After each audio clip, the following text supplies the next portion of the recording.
All right, and here we are, everybody. Today is a special night because we have one of the biggest, man. Uh, Where? Jay, are you there? Yeah, I'm here, mate. How All are right, you? right now we are looking at the cover of his book that came out a couple of years ago, "The Gospel According to Luke." Okay, do you have like a paragraph from Steve Bay from the forward, please? Yeah, I do, man. I'm ready Awesome. to rock with that. We got something cool here. This is some inspirational reading just as a fan, and I can only imagine how Luke felt having that designed as the forward for his book. So if you'd like, I'll rock some out for us. Go for it, bro. So what we got? So to know Steve Lukather is to love him madly. Just ask anyone who knows him. He wears his heart on his guitar strap, and his sense of inspired, risque humor is stunning and legendary. If you're on the other end of an email that he sent, you better be prepared to laugh out loud. He's one of my favorite people to be with. I moved to Los Angeles in 1980 and was totally naive and new to the scene. Luke was already well known in the studio scene as the go to guy for all things guitar. During that period, I was turned onto a cassette tape of a band that was jamming at the Baked Potato. Listening to the guitar player was one of the most powerful learning experiences I had as a player. The long and relaxed solos started tastefully and melodic, and the tone was just fat and delicious. Every improvised note I heard was like a perfectly added ingredient to your favorite cake. I mean, dude, that's amazing coming from somebody like Steve Vai. Steve, I can only imagine how that made you feel. Well, my lips are still sore from sucking his dick after that one. I thought that was hair gel. Steve Vai is a legend. He's also a very, very dear friend of mine, and I was so deeply touched by that. I actually cried when I read it. It was, Wow. he's a legend's legend, and a guitar player's guitar player, one of the finest human beings I've ever known in my life. And I adore him, and he did me that solid. I don't know how I could ever repay it. I mean, I can't live up to any of that, but it sure was a beautiful thing for him to write. Luke, was that just a phone call that you made out to him, brother? Was it just like, hey, man, I'd love for you to write? I said, hey man, I reached out and I said, hey, I know this is a long shot, but would you consider writing a little something before my book? And he laughed. He goes, oh, I have to do this.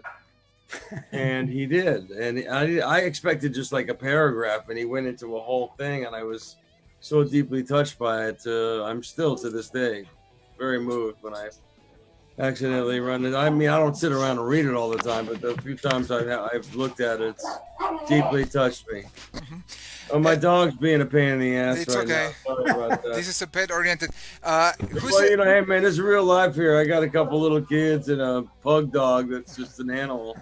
He Luke. just screams all the time. So I'm just hanging in my little office right here with my what used to be full schedule, now zero schedule. Oh man. I mean, geez, man, we're all paying the same dues here, man, I right? know. Luke, can you move your camera just a little bit down, just a tiny bit?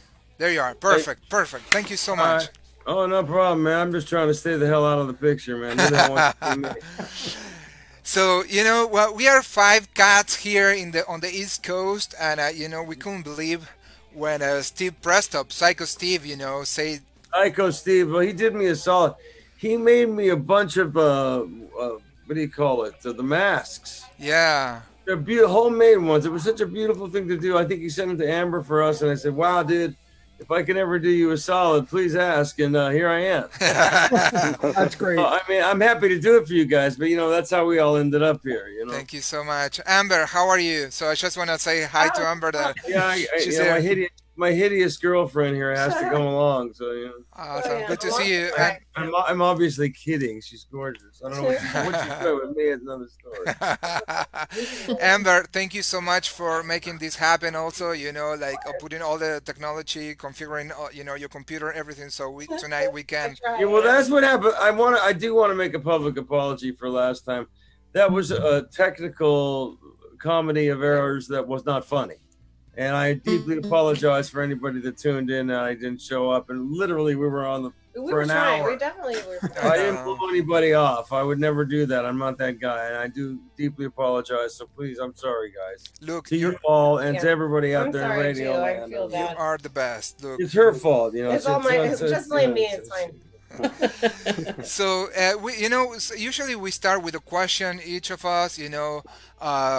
Last Ask away. last time, I closed the show saying, there's one in a million, right? Of this talent, like you. So how do you feel, like when your music, reaches every single corner on the planet? There's no borders, and Yeah, music, of course, changes people's lives, right? it does. Bring people together. Right? Yeah, When I was a kid, you have a dream when you're a kid, and then when the dream becomes a reality, it's kind of bizarre.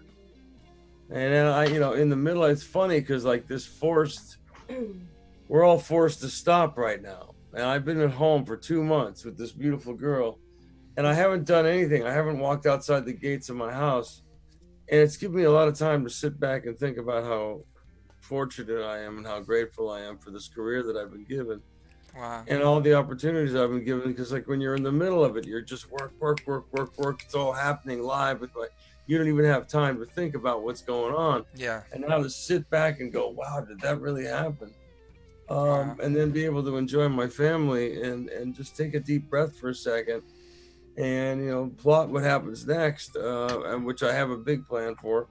But it's been a very strange, bizarre, but aside from the reason why we're locked down, which is horrible, it's been a great time for families to come together again. You know what I mean? definitely, If there's one positive thing to come out of this shit at all, it's that it's brought a lot of families together. It certainly brought my family together, nice. thanks to this beautiful girl right here. But He gives me a lot of credit, which I appreciate. we've all, I got He's 4 kids, happy. different ages from 35 to 9. So, we've all been hanging out, and it's just been a real positive time for Very us. So, cool.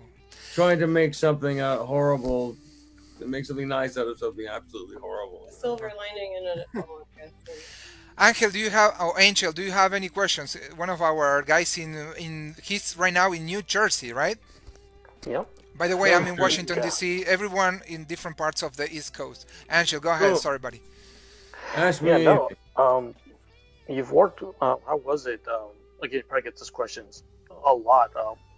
Working with Michael Jackson on the Beat It record, and how did you get Eddie Van Halen? And if he had not agreed to it, would you have gotten another guitarist to do the solo? or would I you- didn't have anything to say about it. Eddie's solo was already done before we did our bit. Me and Jeff Vaccaro had to make the record to Michael Jackson's lead vocal and Eddie Van Halen solo, and that was it. So that was kind of a difficult task. It was like making a record backwards because they had done a version of it before, and then they cut the 24-inch tape, which screwed up the SMPTE code, which locks up the two 24-track tapes. That's very technical. That's old school technical. And we had to remake the record. So that's what happened there. So that's not true. Jay, I'm sorry, Bobby. Bobby, you didn't talk so far. Well, no, look, I'm in awe. Steve, you and I ran into each other at Italiano dell'Arte probably about 3 years ago, right across from Carnegie Hall. We got Oh, yeah. It's one of my favorite restaurants in New York City. Yeah. 57th and 7th. Yeah. I was in there with Mark Hudson the night we were there. Oh, yeah. Mark, man. I know Mark for a long time. So my thing is the whole Ringo thing. How did you get involved with Ringo and Ringo? That would have been through Greg Bissonette and Dave Hart. Oh, Who okay. came to see me play in Paris and told Ringo that I should be in his band. I really wanted to be in the band. And that was 8 years ago. And now we're brothers. And I was supposed to work this year. And now we moved it to next year.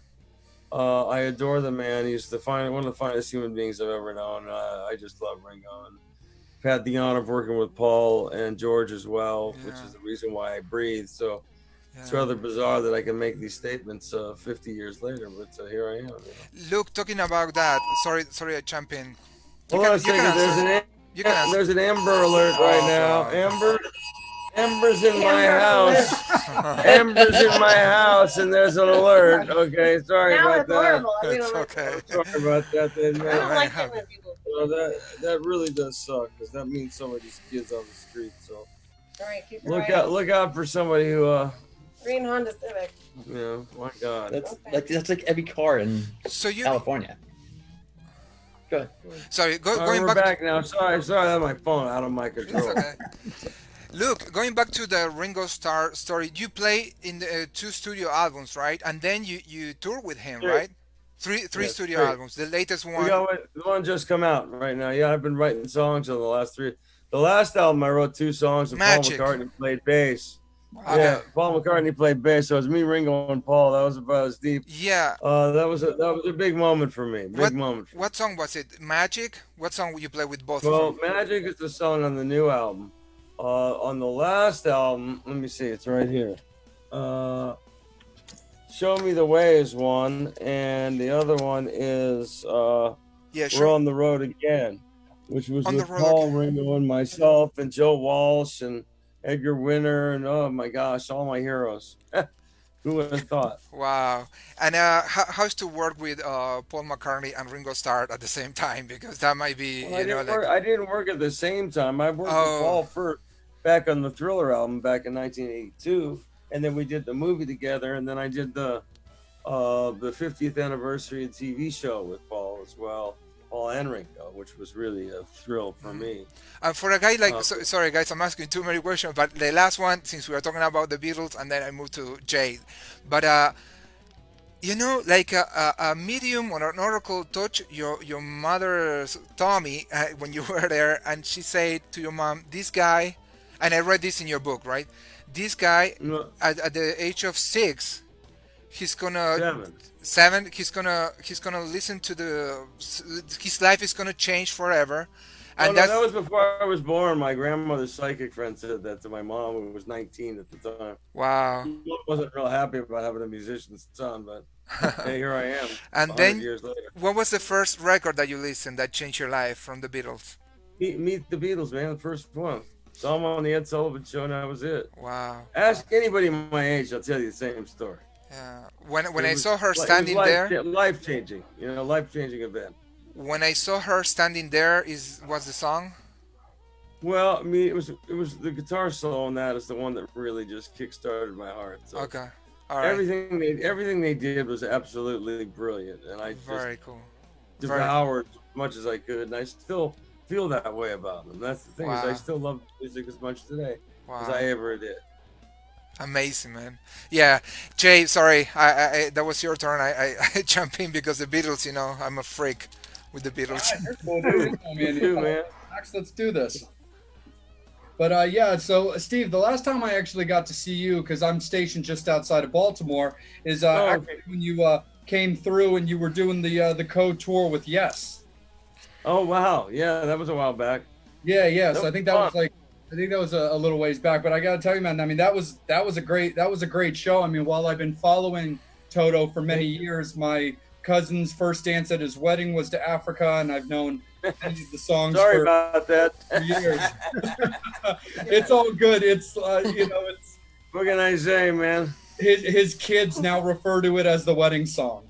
Oh Lord. So it's always Oh, kind of Lord. taken on a cool little thing for Well, them. I hope that they last forever. Then, I mean, I only want that to be a good luck song. Oh, absolutely. Those two are indestructible, man, and now you guys are a piece of that. So that's definitely Tell them I wish them all the very, very best. absolutely. I sure will. Absolutely. When it came to doing a tour like that with a band like Yes, I mean, like 40 Well, years. it was very sad actually. It was a sad tour because I had been speaking with Chris Squire, who was a legend, a friend, a hero. You know what I mean? And me and him were talking about this, and then he got sick and died so quickly, really, to me. And then Billy took over, and then this thing just happened, and our bass player Mike had just passed away. So we were both dealing with like an incredible loss at that particular time. We were both sensitive to it. So for that was a positive thing. They were a great band and really, really lovely to us, and a bunch of great guys. And I've been a Yes fan since day one. So it was a great honor for us to be a part of that that run. It was a very unique, and some people thought a weird bill, but not as weird as you think. I mean, if the only thing you know about us is Africa and Rosanna, then you don't really know anything about our band. Yeah. Those were hits, sure, but there's a lot more to it than that. And for that, hey, all I can tell you is that we had a great time. Absolutely. Thanks for coming. Sure. Steve, I'm number waving one. goodbye to my children. Hold on a second. Yeah. Bye, kids. See you tomorrow. Bye. Sorry, It's they okay. come Life. by, they come by every day, Yeah. I get to see them every day. It's crazy, but I get to see them every day. Nice. That's my story They today. said they love you. Yeah, they love me. They love you. They haven't started asking me for money yet, so they actually mean it. Steve, number one. Steve, Now I number got one. two older ones. It's a different story. I tease you. I'm just kidding. Psycho, Yes. your turn, buddy. Okay. The question I have is: you did G3. Will you ever do it again? That scared the shit out of me. Those guys are so. I mean, come on. I mean, I love those guys. They're dear friends. Joe Satriani and Steve Vai. It doesn't get much better than that, right? Right. And Joe asked me to come along. I'm going, what do you want, the comedy act to start the show or what, And he says, no, man, you're different. You'll be great. It'll be great. I was nervous. So I went to Australia. I did Australia and Mexico with him, and I did one with Petrucci and I did one with Vi. These guys are high level, high octane players. You all know it. We all know it. It was a great honor to share the stage. I of course went on first. And it was very humbling. I had a ball. I learned a lot, and those guys are some of the finest musicians to ever pick up the instrument. That's all I can say. I don't even know how I got the gig, but I'm a funny motherfucker. What can I say? Nice. Hey guys, before we continue, I want to thank Lisa Kuttner-Piernot, the photographer from Piernot Photography. Thank you so much, Lisa, for sharing all your material, all the pictures that were very helpful for the promos and all the videos that we recorded to promote this interview. It's hard to believe how old I really am. Ah, baby. Especially when I got such a hot girlfriend. I don't know how this happened. He's a youngster, this one. Hey, Angel, your turn, buddy. Yeah. When you first started out, you kind of was a different band. You were the band that incorporated different styles of music. When you started out, was there any? Do, man. Yeah. Was there any concern about that in the beginning? No, man. We thought that was a plus. Some people saw that as a minus. That's, because we get the same band that has Hold the Line has a song like Georgie Porgy, arguably a cheesy lyric. I'll give you that. But the chord changes were very complex and stuff like that. It was a funk groove. And, bands like that, they like to keep their bands in a box. And as soon as we started getting out of the box, they turned on us. And because we had 3 or 4 different singers in the band and we could move stylistically later on, we even got more prog. But it never got on the radio, but that doesn't mean we didn't do it. We just did what we wanted to do. And we sure as hell didn't have a stylist. So, for that reason, we were a little bit lost in the land of how to be a rock star. But we weren't really doing that. It was about the music to us. And we did different stuff, so we didn't really think much of it. Okay. Looking back at it now, it's probably a mistake to do that. But hey, we made a lot of mistakes in our time. I know. I mean, everybody makes mistakes. Yeah, I mean, in the beginning, that's the cool thing about the beginning. Look, we're still here 43 years later, so that's just something, man, Yeah. So, before we continue, guys, we have a bunch of fans watching. Guys, if you have questions as well. Yeah, if you have questions for Steve, for Luke, of course, or you have comments, Angel Alamo will read them. So please, guys, don't hesitate. Be shy. Exactly, don't be shy. And now I move to Bobby. Who's the gentleman? Joseph Williams, singer of Toto. Yeah, hello, Joseph. How are you? He's got a new job now. He comes and he kickstarts my heart in the. Oh, I thought you were going to say like pool boy. He's like the only friend I have that's allowed to come to my house. Okay. I know it sounds weird, and people are going, "What the hell is Joe doing at your house? It's supposed to be a lockdown." But he's the only friend that There's a Wow. lot. You can come every day. We hang out a lot. Ever since the beginning of it, he's been the only friend that I've Nice. allowed into the house. So, Not guys, just my kids. what do you discuss on a regular basis? What do you talk about? Like music? You write lyrics. You talk about music. You talk about everything but Joe music. actually, Joe helped me out with this solo album, with my solo album. Okay. And I'm going to help him out a little bit on his, and we're still just because Toto's not around right now doesn't mean that we're not still best pals. Nice, nice, nice, nice. But Bobby, you know there. your point? I'm going to be the gear whore out of the whole thing. So I'm going to go through your Valley Arts days to my Starlet, because I got my Brent Mason right here. Oh, Brett Mason, one of the finest guitar players of all time. Jeez. Right. But that your whole Starlux thing. Look, when you were around, it was you were my idol, Dan Huff. Oh well, Dan's a brilliant player, man. I didn't give enough love in my book. They cut some of it out. I owe him a lot of love, actually. Dan's a brilliant musician and a lovely guy. You had such a distinct sound. It was you, Carlton, Robin Ford. You were the guys who made me go, damn, I got to play. Those are my heroes, man. Now they're my friends, But I've had the honor of playing with those guys, and believe me, man, when you play with guys like that, wow. You had a sound. I mean, that was that sound right there. It was, Carlton with his 35. Larry was a big hero. Rittenauer, Robin, of course, and then, going back to Jeff Beck and Dave Gilmore, and then all the, the English Invasion guys were all my guys, Clapton and Page, but, I mean, I've been playing since I was a little kid. The Beatles were it for me. You start there and exponentially went forward, but how I ended up is baffling to even me. So, but jumping ahead now a little bit. So, how'd you transition from when Valley Arts kind of went under, Gibson lost it, and everything? How'd you wind up with Music Man Ernie Ball? Well, first off, Valley Arts was sold to a Korean company, and so therefore it wasn't really the company that it was when I got involved. Second off, the person who used to work at Valley Arts went to work for Music Man, and I was hanging out with my buddy Eddie Van Halen. He was working with my other dear friend Sterling Ball, who was the owner of Ernie Ball, Music Man. And at the time in the early 90s said, let me make you a guitar. I was sort of in between figuring out what I was going to do, and they took my robot guitar, and they put it on a computer thing, and they just kind of got the best out of the neck that I like, and they made me a beautiful guitar, and I've been with them for 25 years. Finest guitars I've ever played. It's absolutely wonderful. Yeah, I mean, you and Morris are on there and everything. And your damn tone concept pedal is the hardest thing to find. Me being a...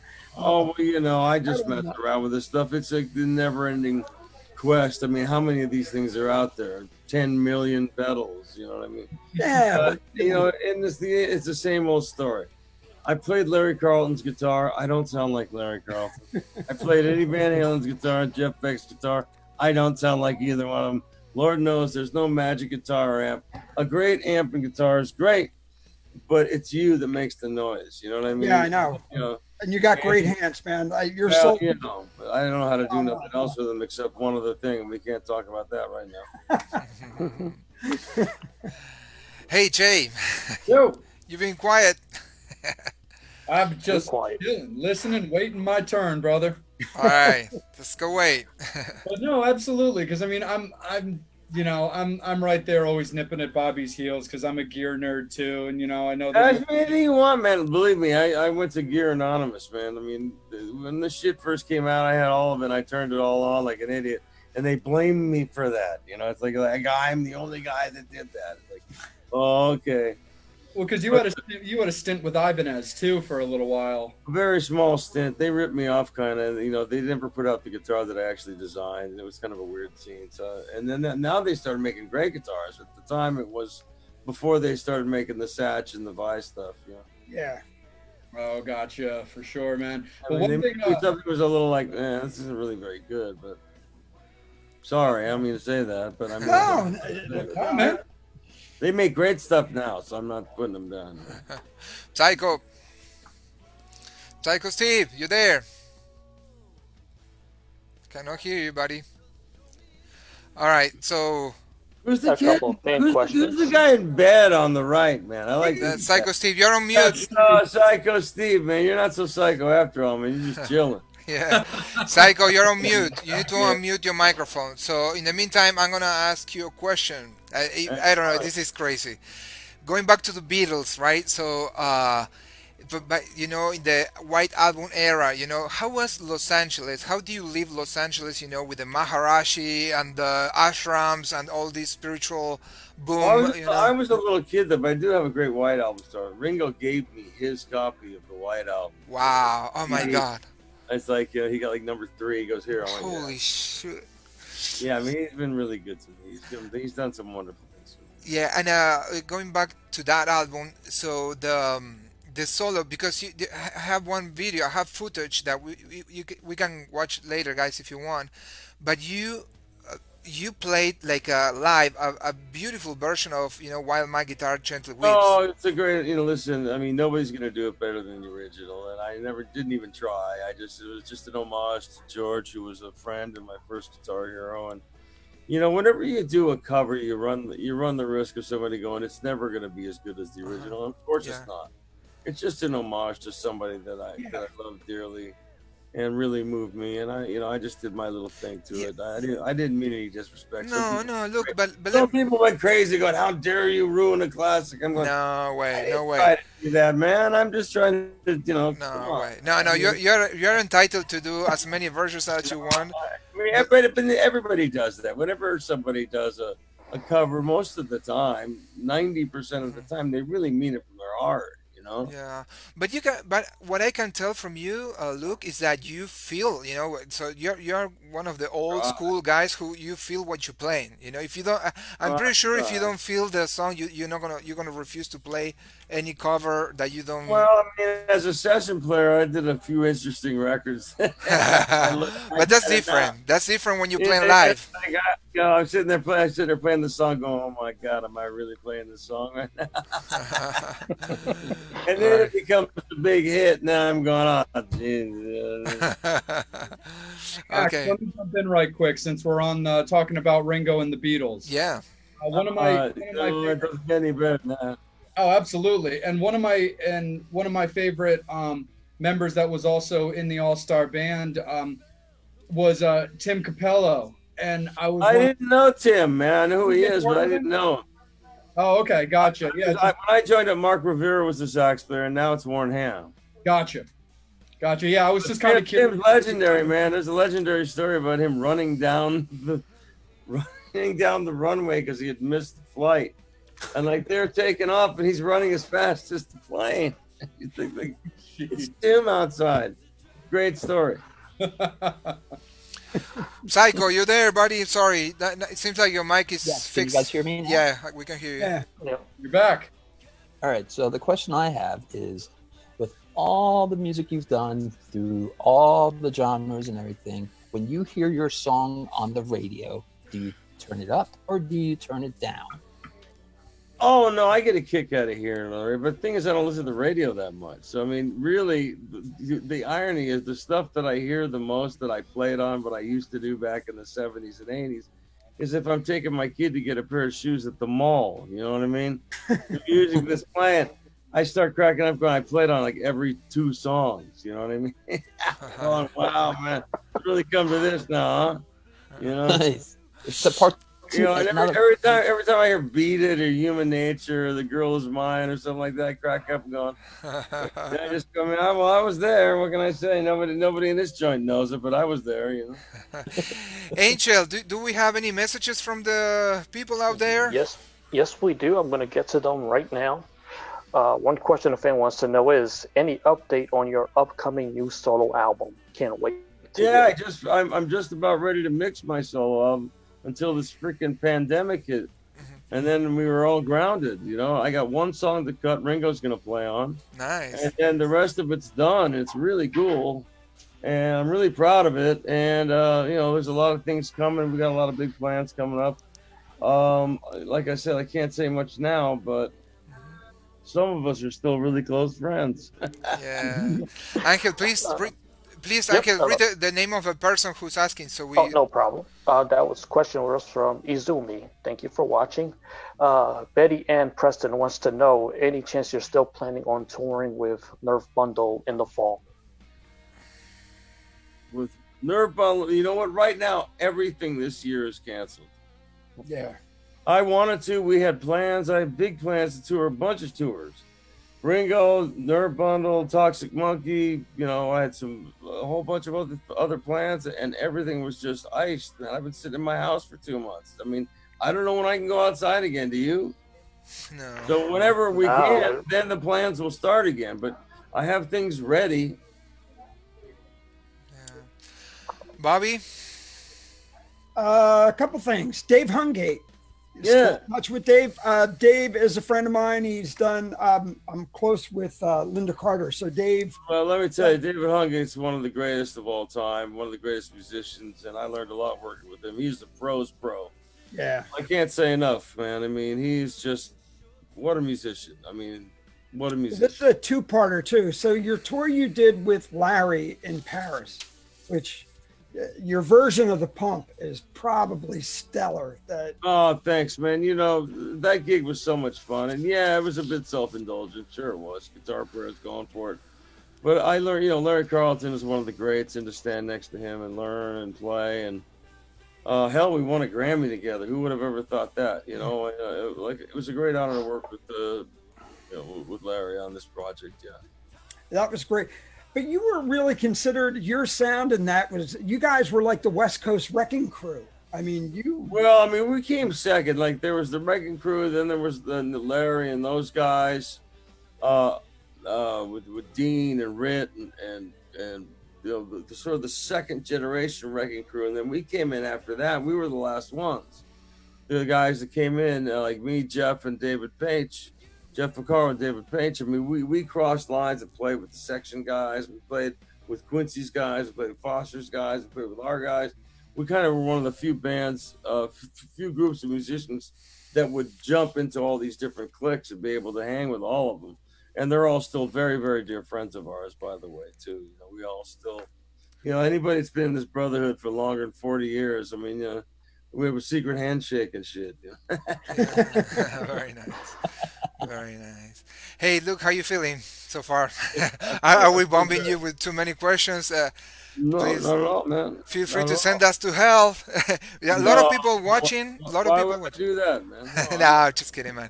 So a lot of people watching and having messages. That's pretty cool. I want to Why thank. ask away, man? Yeah, no, like this is for the Kiss fan, So also in your book, by the way, I recommend everybody to buy the audio version in Audible. Yeah, which is great. Thanks, man. That where Luke he reads the book himself, and it's amazing to listen to the stories because it's the first witness, first degree witness. Yeah, I laugh at all my own jokes and everything. Yeah, that's amazing. I love it. I love it. But in that book, there is the Gospel according to Luke. You talk about the Kiss era. You play in the Peter Criss solo album, right? Yeah, I did. He was a nice cat, man. You know those guys. Gene's always been really, really cool to me. I Yeah. think the world of him. He's a lovely guy. I once produced a track that he wrote for Cher. Ah, there you go. Cher, the World Without Heroes, and I did a big production on. He really liked, and we've stayed buddies through that period of time. And I can shake hands with all the guys. Say hello. I don't know them all. No, I said hello to Paul a few times, and I know. Obviously I know Tommy since I'm his girlfriend. Yeah. His ex-wife is my girlfriend. But we're all buddies. I mean, and that was way later. Who knew, right? But look, I have a question. This is for the Kiss, ultra fan. Well, So I'm not like a Kiss expert. no. But I want to know if you play in any because in that era, in the late '70s, they were splitting, and there were a lot of sessionists. A lot of The only thing I did for real was Peter Criss's Right. couple solo albums for him. I didn't Yeah. do any proper Criss albums. that. Proper Kiss albums, although I know other guys did. Gotcha. Okay, that answered my question, and I'm satisfied with that answer. Thank you so much. I have no right to speak about those guys because I'm not in the band, but they've No, always no, been no. very, very nice to me. I'll tell you that. Okay, cool. Thank you so much. Jay, You. your turn, buddy. Absolutely. Well, first I'm going to start it off with a fan question that I saw. Steve, before we got all locked down and got a little bit closer with our respective families, one of our watchers, Jamie, would like to know, with everything that you've been involved in over your career and being as active as you've been, did you ever have any issues balancing your tour life with your family life? Yeah, man, it's really hard sometimes. My first baby daughter, which by the way, it's her 35th birthday today. Oh, nice. Happy Uh, birthday. Birthday. we canceled the gig, I got a plane, went home. I had a baby, and I had to leave 2 days later for 6 weeks, and this is before cell phones and all that stuff. Oh, wow. Stuff like that happens to you. I mean, it ripped me up, man. I mean, that was my first baby, and when you have a kid, it does something to you emotionally. If any of you guys have had that experience, and that was tough. Being away and missing things like important events. There is a sacrifice to it all. No, do I have the greatest job in the world? Absolutely, no question about it. But do I miss things from my children and people that I love? Yeah, and that bothers me. That hurts. The same with anybody, no matter what job they had. If you were a businessman, you missed your kid's football game or their graduation, you'd be just as bummed if you were a musician or you're something else. Yeah. Same thing. Parent love for a parent and child is the same no matter what your job is. Absolutely, for sure. And then something from me that I think would be kind of cool, considering that we were just talking about books, as in your book. Now, I want to dive into your cooking prowess because you got. Oh no! My girl's like a 5-star chef. Yeah, but I don't know how to cook at all. Fuck, I don't know how to cook. Oh, well, then still talk a little bit about what you contributed to the rock and The only thing I make is reservations, pal. Fair enough. Well, you still got to talk a little bit about Rockin' Recipes for Autism. Well, I did do that. I made a little dessert thing. This is pretty easy thing to do, man. No heavy lifting involved. Just throw a little cherry cheesecake together or something like that. It's pretty easy. Read it. Pretty much already made. All you got to do is put the ingredients in, and you're okay. And it's a safe bet. Nobody's gonna die if you eat it. Fair enough, but that's still really cool for you to be involved. Well, I have it. My 9-year-old son is autistic, so I have a niece who has I'm autism. very much involved with that. Ed Asner and his son Matt have a wonderful autism center, and I'm involved in their thing, and I love those guys and what they do. And it's funny, you get Thanks, to be Steve. part of this community, you realize a lot of people are in it. Yeah, for sure. My nephew's autistic. Love him to dearly. My brother's kid. So I'm always stoked for any kind of that kind of Yeah, contribute. you're a good man. Thank you very much for caring. I appreciate that. Absolutely. Psycho. Yes. Okay, so it's a two-part question. One, do you still own your first guitar? Yes. What is it? It is it's a weird little piece of shit guitar that I got at Thrifty Drugstore. It's called the K. It's Okay. an acoustic guitar, and it's got a screw in neck and everything. I still have it. It's in the living room. Wow. Do you still play it? No, are you kidding me, man? No, it's unplayable. It was Look. unplayable then, but no, I still have that. Yeah. Luke, is that the one that your dad bought for you, and your mother always tell you your father didn't buy the? No. That was the first Les Paul I ever got. Okay. Gibson Les Paul. I was 14 years old. He bought that for me instead of a new car for himself, and that's in the Musicians Hall of Fame in Nashville. Nice. Wow. Okay. Steve, Other yeah. question is, do your kids think you're cool? It's interesting. Well, my oldest son's in the family business, man. He's actually doing really well. His first record's coming out. My oldest daughter, she lives a straight life. She's married to a guy that's in real estate and all that stuff. And I have a 12-year-old who finds it amusing when people come up and ask for a selfie or something like that. And my 9-year-old doesn't understand it at all. He doesn't care at all. Quick question. Sorry, guys. I'm gonna since you mentioned your son, he's also is a guitar player, Yeah. and he played with Steve Vai, right, in that record with you and Steve Vai in. Oh yeah, he did on my Christmas record. He was Okay, still like he was only in 10th grade when he did. He just played some power chords. As soon as he could play, I started putting them on records. nice. I figured, well, you're here. You might as well teach you the family business. I can't teach you to be a doctor, that's for sure. Nice, nice. I could work on gynecology, but that's another story. Who- All the girls just went, "Oh yeah, fuck you. I hate you now." I'm just kidding, girls. I have 2 daughters. I joke around a lot. Angel, I think it's your turn, right? Please jump. Yep, I got a lot of fan questions, so I'm gonna get to them first before I get to my question. Joe Vanna wants to know: will the new record be on Mascot Records? Joe Vanna? Really? That's My his friend name. Joe Vanna? Yeah, it will be, as a matter of fact. What a great label, man. They've been really, really good to me. And my son's on the same label. How about that? Father and son on the same Cool. label. That's the Nice. first. Hey, Kevin Gomez, will we see you playing with Trev in the future? Greetings from Honduras. Oh yeah, I mean he's my son. I'm sure through the years we've written songs before. We played together on record. I purposely didn't do anything on his new record because he's got to find his own voice. I think Paige played piano on the new Trev record. They've changed the name of their band. I'm not really quite sure what it is yet, so I'm not saying.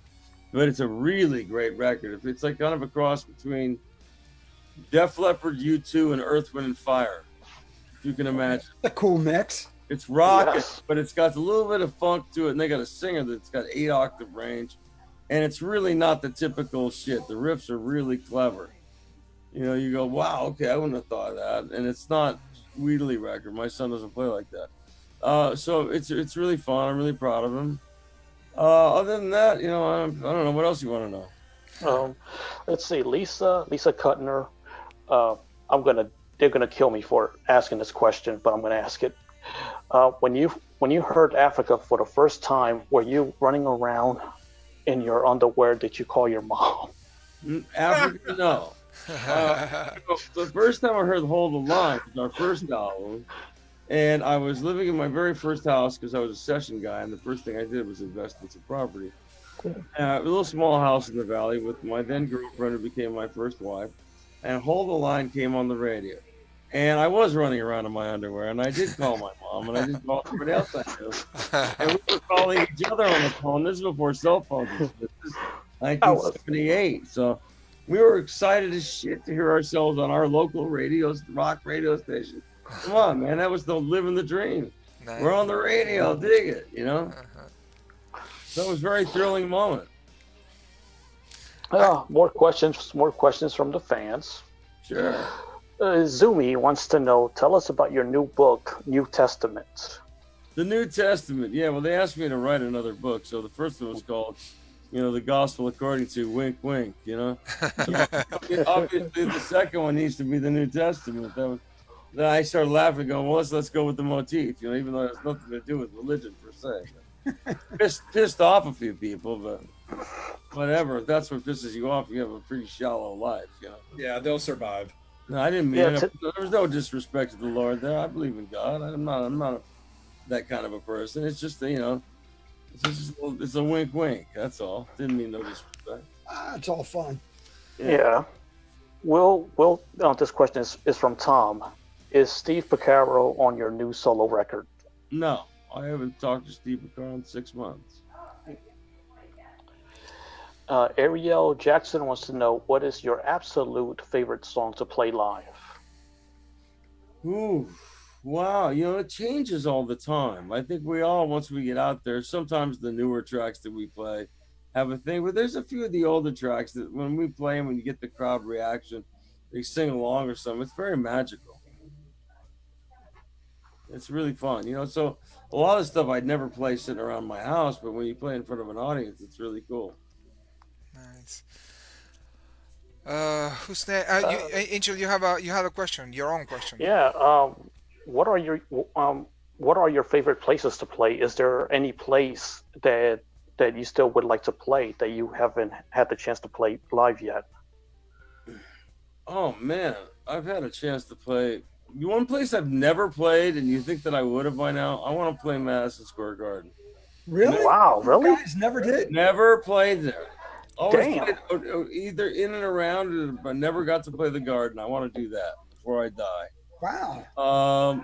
That's one of the few big buildings, famous ones that I've always wanted to play. Gotten a chance to do most of the other big ones several times. I'm sorry, I was. Yeah, my girl just left me here. I That's totally okay. abandoned him. We were taking good care of him. Hey, Amber, how's Luke on a regular basis? You know, on a day to day. You know, like not the musician, but you know, like the partner. Tell us a little bit about that. She's not been on the road with me yet because we haven't got. I've only been to a few shows. I met him 15 years ago and then 13 years ago. And then we didn't see each other until November of last year. Yeah. And but we've been inseparable ever since. Nice. And he's a musician every day. I love listening to him play. It's miraculous. Yeah, I actually, well, I'm not miraculous. I practice every day because I'm supposed to do that. He's keeping up his chops. You know? You know, there's like 8-year-old kids that blow me off the map now. You know what I mean?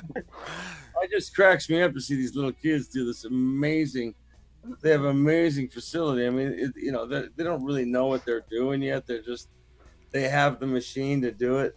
Yeah. A couple of them are going to fall into their own thing. It's going to be brilliant to watch, you know. Really? Some really good young cats coming out now. I wouldn't want to be a young musician now. God, it would suck. The competition is ridiculous, you know. Or everybody has a studio. You know, if you have a phone, you have a studio, you know. Yeah, but, you know, is that good? Is it good that 10,000 people put out a record every week? No, because 990,000 of them probably shouldn't have made the record. They weren't ready yet. Yeah. You know, they didn't pay enough demo dues. They didn't write enough songs. But they they were put, played in crappy bars. they put a great package out that looks like it's going to sound great. And you put it on, you go, oh, God, you want to love it, but you can't, you know. It's just not ready yet. That's all. It took me 14 years to get into a recording studio. Wow. You know, learn your craft first. Yeah, Now that's it's a good like, point. you know, you learn the look, you learn a couple chords, you make a video, then you figure out how to play. It's So the opposite. we you know, I brought up Hungate, but man, you had a powerhouse behind you with Jeff. Sure did. I mean, What a rhythm section, boy. Talk about. gosh, I was a teenager playing with the big boys, you know? I mean, They call you hear the kid, that right? scene coming down the tracks, and it was, you know, look, I'm a huge Zeppelin Bonham fan, and you Me know, too. Jeff, when he came out with the whole Purdy Shuffle thing, when you got, you know, it's He was a magical human being. I can't explain it to you other than some people just have this thing, man. He walked into the room and the room got brighter. He always did that, no matter what room we were in. Whenever he was there, he just made everything better. He made me play better. He made everybody sound better. He made everything better. He was that kind of a guy. He helped more people than they know. I Unbelievable. mean, he was that, you know, he was a special human being. And I miss him every day. good. I want That's to say this is what I love about you, baby. Like Wow. you're just such a genuine, loving human being. Like Well, it depends on who you ask. I know you. But Well, I mean well.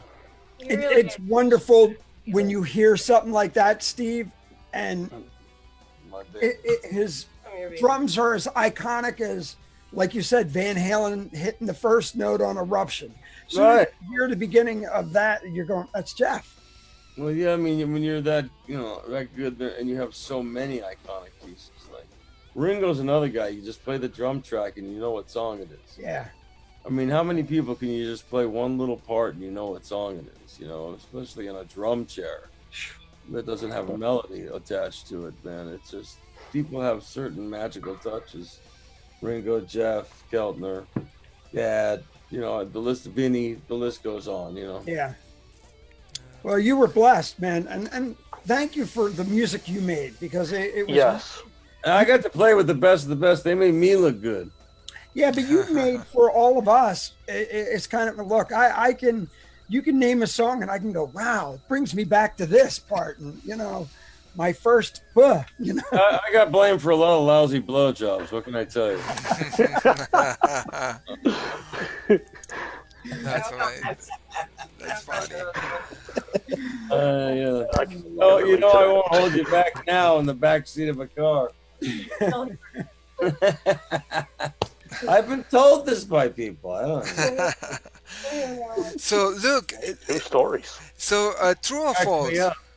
What? True or false? When you got your first money, like I think you were like 19 years old, that big money, you went to buy a BMW, and the guy saw you like flip flop, short pants, 19-year-old. The guy said, "Get the hell out of here." Yeah, no, I had just gotten off the road with Boz. I was 19. I wanted to buy a new BMW 530i. That was the new top of the line car. And I walked in with flip flops, ripped up jeans and shit like that, and like a Pendleton on, like sort of like what became the grunge look in 1990. I was 1977. And the guy told me like he wouldn't even let me drive the car. He goes, "You can't afford this car, kid." I said, "Yes, I can." He goes, "No, you can't." And I said, "Well, okay."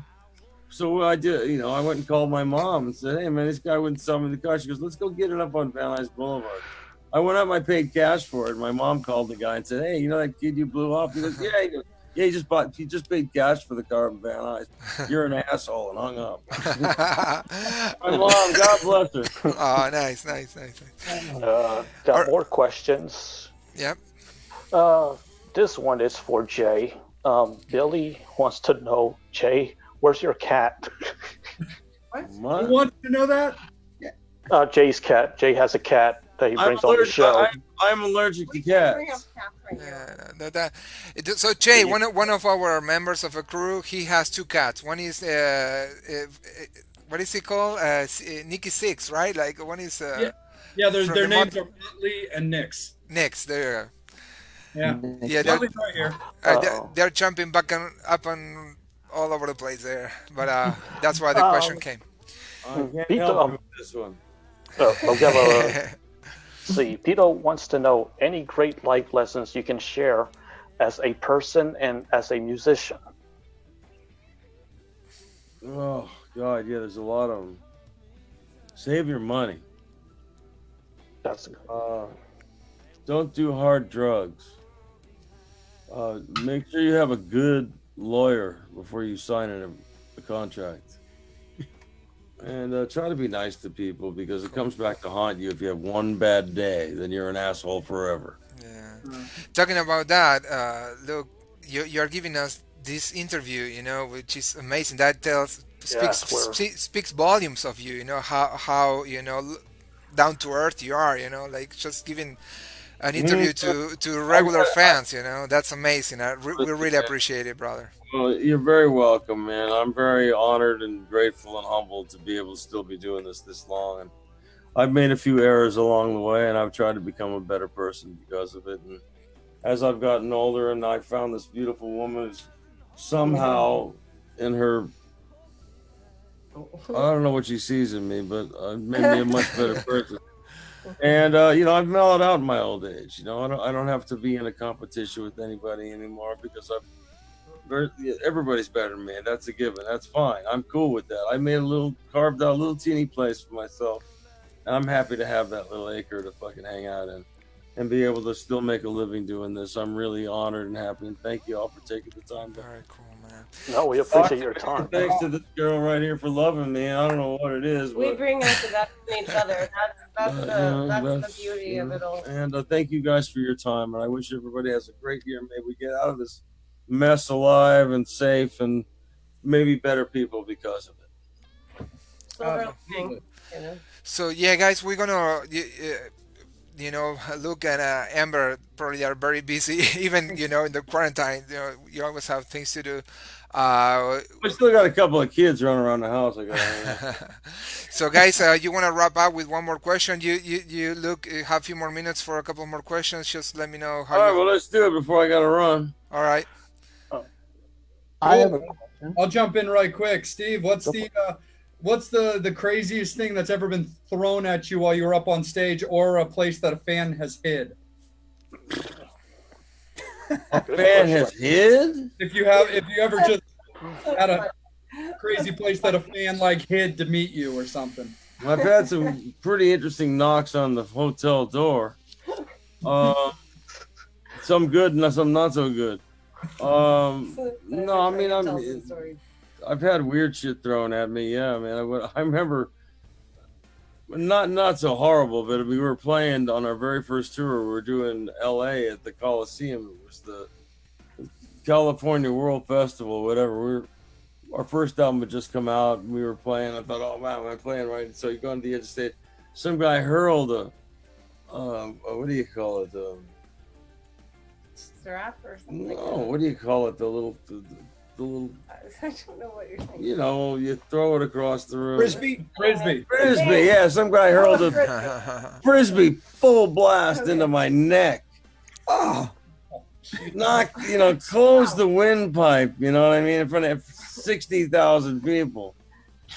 That was pretty humbling. That's buzz killing. You know, I've done a couple of good falls on stage where I flipped over the monitor, but I kept playing. I was pulling a full Spinal Tap, like somebody kept me back up. We went and saw the movie Spinal Tap. We were working on our second album. We went and saw the matinee just for fun in Westwood. We were the only ones of the 5 people in the theater that were laughing.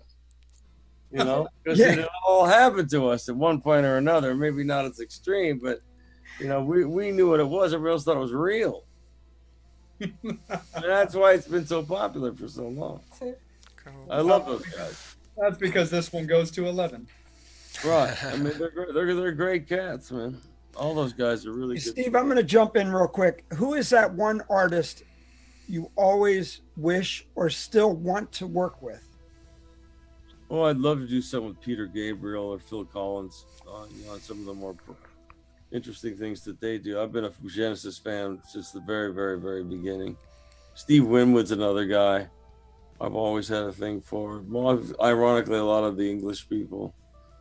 I'd love to play with Clapton again. The one time I got to do it, I sort of froze up. There wasn't much for me to do, so I didn't really get a chance to play. But I mean, there's a lot of things I'd like to do, you know. Shit, you know, I can't do them. I mean, I'd love to spend an evening with Jimi Hendrix just to hang out, but yeah, that ain't never gonna happen. I don't know. I've been pretty fortunate to meet most of my heroes, and most of them have been really great to me, man. And some have stayed friends. Do you see yourself like the Rolling Stones playing, 10 more years? I don't know. Well, I'm never gonna be anywhere near as big as the Rolling Stones, but I mean, I don't know what else to do with myself. Right now, there's time out right now. I mean, I play every day. I practice a little bit, but it's not the same thing. There's not the same energy at all. And I miss playing live, whether it's in front of, 500 people or, 50,000, it doesn't matter. You're playing in front of people, and I try to give it no matter what I got. Everything, every time, no matter how many people are in the room. It's a different energy, but you're playing to the audience. I miss doing that. Very nice. A message for the kids, or a message for the guys who are just starting, to play, and they're looking at you, and looking at me. I don't think they'd be looking at me. I'd say, you know what? Don't forget how to learn how to play really good rhythm guitar. The rest of it's great. We all love the tricks. We all love the technique. It's fantastic, but don't skip over the simple stuff, because the simple stuff will keep you working. Yeah. If you have a good pocket, you have a good groove, that's going to get you more work than all the chops in the world. Now, if you have both, then you're a double threat. If you have an original sound, you're a triple threat. Nice. Very nice. Guys, any message for Luke before we close the show? Yes. I have one more question, too. Amber, you're going to make Luke a strap? Oh, yes. Am I going to what? Baby, I'm going to design you a guitar strap. Yes, she is. I have my custom guitar strap, yes. She is going to make me a strap. I've made 3 for Robbie Krieger. Oh, nice. So you have a company? Is that a company? Yeah. What's the name of it? AmberThayer.com. Okay. And is it on Etsy or? I have, yes, I'm creating that, but mostly I just go through my friends, like I said, Robbie Krieger, I've done 3 straps. Avril Lavigne, I've designed for Kiss, my ex-husband, of course, his strap and Paul Stanley's belt and Oh, nice. and The one that covers his gut. I'm Steve, sorry, I didn't hear that. your microphone. All right. I had to get that in. Mike Quack. Oh, I said the one that covers his gut. Is my mic muted again? No, Is my it's mic too loud. muted? Too loud. Too Sorry. loud. You're crazy loud. Sorry. You're crazy loud now, bud. Okay. Yes, my name is lasered in there. I don't even know if he knows that I designed it, honestly. But Tommy does. Anyway, yes, yeah, I'm doing custom guitar straps. I'm coming out with a line. Probably going to go through Sam Ash and and Guitar Center too. So stay tuned into that. And I'm Awesome. gonna sign one for my baby. Nice, nice, nice, nice. Guys, anybody a message or anything to Yep. just? Just a couple of questions and one comment. Betty Ann Preston wants to know what was your favorite solo album from the past. Ooh, it's the one I just did. I know it's a cliche, but this one was done live in the studio. Everything's live. I did, except for the vocal, I did that night. Did the set, one song a day. Everything was live, all the solos and everything. So I'm really no click tracks. We did it really old school, and it came out great. So something a little different, and I'm happy about that. But in the past, geez, I don't know. I think my first record was rather interesting because it had a lot of different stuff on it. I think I was trying too hard to be a rock guy, but there were some good moments in it, I guess. I don't know. It's hard for me to be, some people like stuff, some people don't. I don't know. It's hard for me to look back. I always think of the era. It reminds me of everything that was going on in my life at the time, and some of it wasn't so pleasant. So, Cool. And Billy Ackerman, what music do you like to listen to? I listen to a lot of acoustic stuff, man. I have a tendency to go back to, like, I love that late 50s, early 60s Miles stuff, Four and More, kind of blue. It just does something to me. I love to hear a great solo jazz guitar player playing chord melodies, or a great acoustic guitar player like something like Andy McKee, who does great stuff. Just stuff that's a little more soothing, because I do a lot of electric stuff. So acoustic stuff has the tendency to it just brings everything down a little bit. I like that stuff. Sometimes I just watch cartoons. And Billy also wants to know, would you ever do a pay-per-view show? I have never paid for any of those services ever in my life. Because once they got you on camera, they got you on camera. So guys, let's wrap up. We passed the 10 p.m. here on the East Coast. Anybody has a message for Luke and Amber? Thank you both very much again for doing this. Yeah. Absolutely. If you're at Italiano Duarte, I'm really sorry about last time. That was a mistake. I feel bad. No, next stuff time you happens. run into each other at Italiano Duarte, pizza's on me, man. Luke, All right. Luke, thank you so much for your music. Thank you. Thank you so much you're for the legacy. We love you, man, and nothing. This means a lot to us. So really appreciate. This is amazing, and Amber, you too. Thank you so much, both of you. Thank you so much. Yes. All right. You guys are wonderful. All right. All right, and we're gonna See you guys later. take care. Bye bye. Thank you. Nice meeting with all of you, everyone. And for the rest of you guys, we see you next Wednesday with our next guest. We're gonna leave with "While My Guitar Gently Weeps" live. Steve doing that. Steve Lukather doing that version live. Take Thank care, you, guys. Take care. Bye. Bye bye.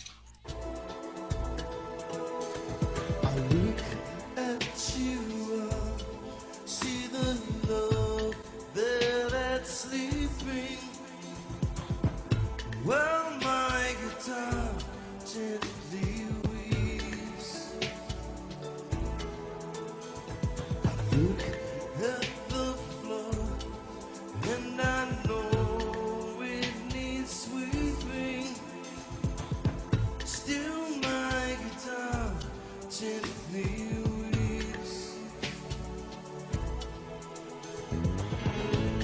I don't know